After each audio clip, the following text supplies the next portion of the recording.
Canadians, have you ever felt like you're being played? Like something just doesn't add up? Well, get ready, because what I'm about to tell you about Canada Post will make you question everything. They're all over the news, right? Screaming that they're broke, on the verge of collapse, begging the government for a massive bailout. They're jacking up stamp prices, closing down rural post offices, and telling us they just can't afford to keep going. But what if I told you that's only half the story?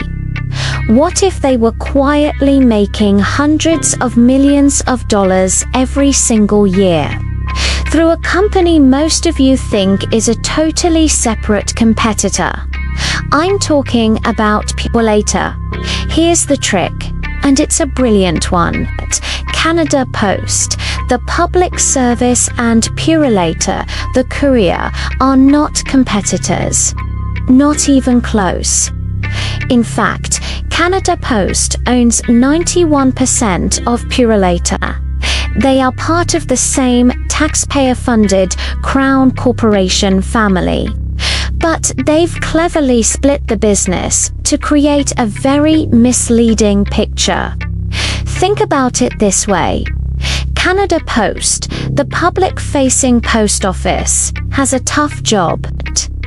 It's legally obligated to deliver letters to every single address in the country, from a downtown Toronto condo to a frozen cabin in Nunavut, often at a significant loss.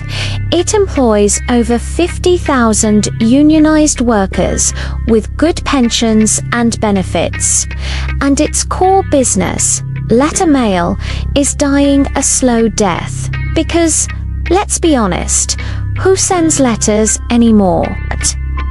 That side of the business is bleeding money, losing almost $1 billion a year. That's the story they want you to hear. But then there's the other side of the family. Purolator gets to play by a completely different set of rules. It's largely union. It can pick and choose where it operates, focusing almost exclusively on profitable high-density urban areas. It's perfectly positioned to scoop up all those lucrative high-volume contracts from companies like Amazon for same-day and next-day package deliveries. While Canada Post is dealing with dying letter mail, Purolator is riding the e-commerce wave. And the result, Purolator, is an absolute cash machine. It's printing money, consistently pulling in nearly $300 million in profit every single year. And where does that cash go? It quietly flows right back to the same government-owned parent company that's telling you it's broke. This isn't two companies fighting for market share. This is like one family where the struggling brother is out on the street corner begging for change, while the rich brother is secretly stashing stacks of cash in a subsidiary that looks, for all intents and purposes, like a separate entity. So we, the Canadian taxpayers, are getting hit twice. First, we pay taxes that are used to bail out the failing Canada Post. And then we get hit again when they cut our postal services and raise our prices to save money, all while their other hand is collecting massive profits. It's a shell game, and we're the ones being fooled. Now, I've just given you the setup. In my next video, I'm going to break down the actual numbers straight from their own financial reports. And trust me, when you see the specifics of how this money moves around, it will make your blood boil. This goes deeper than just mismanagement. It's a deliberate strategy that affects every single Canadian. You're not going to want to miss it. Make sure you're subscribed and have notifications turned on because part 2 is coming soon. Thanks for watching. Hey peeps, if this vibe's hitting right, smash that like button, click through for more and forward it to your squad. Spread the love. Thanks for the energy. Okay, let's talk about the numbers.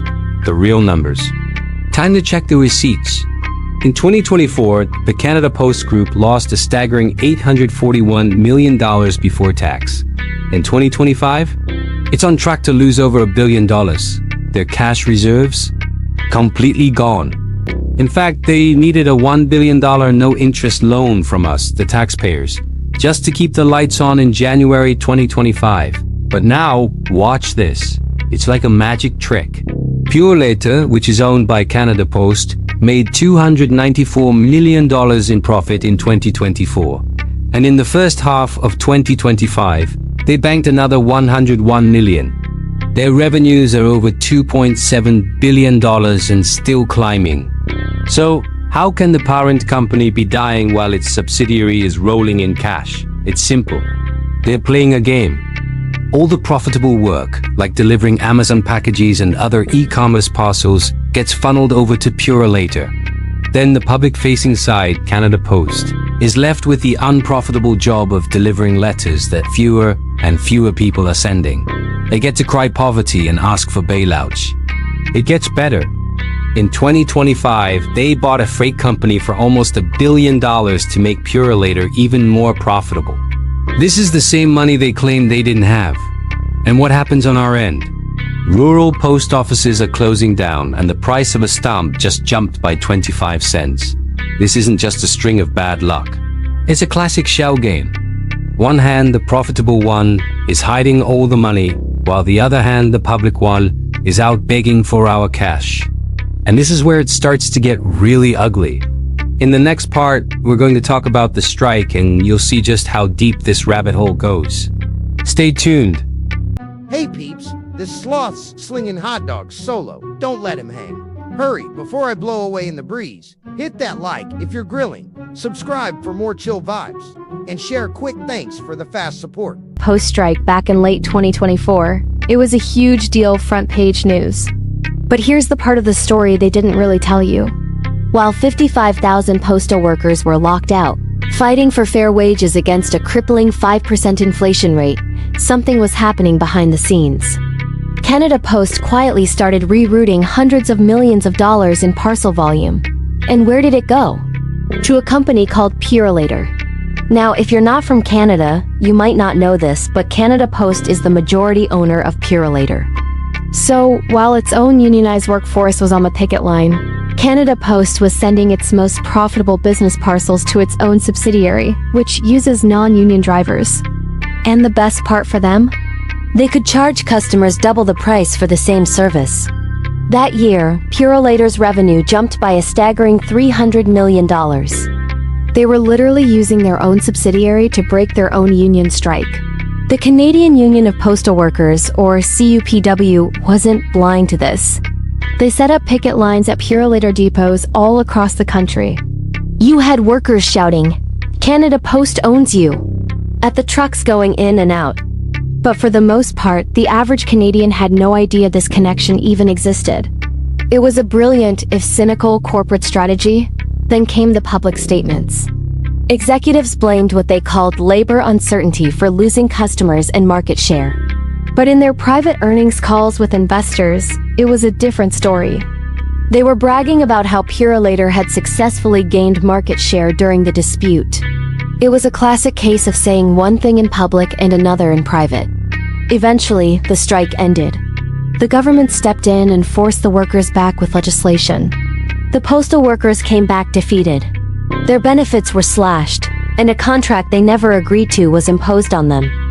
It was a major loss for the union and a huge win for corporate management. But the story doesn't end there. The aftermath is where the real plan becomes clear. Now management is pushing for a new model. They want 7-day-a-week delivery, relying on gig workers. They want more part-time routes and want to shrink the unionized workforce by 30% through attrition, meaning they just won't replace people who retire or leave.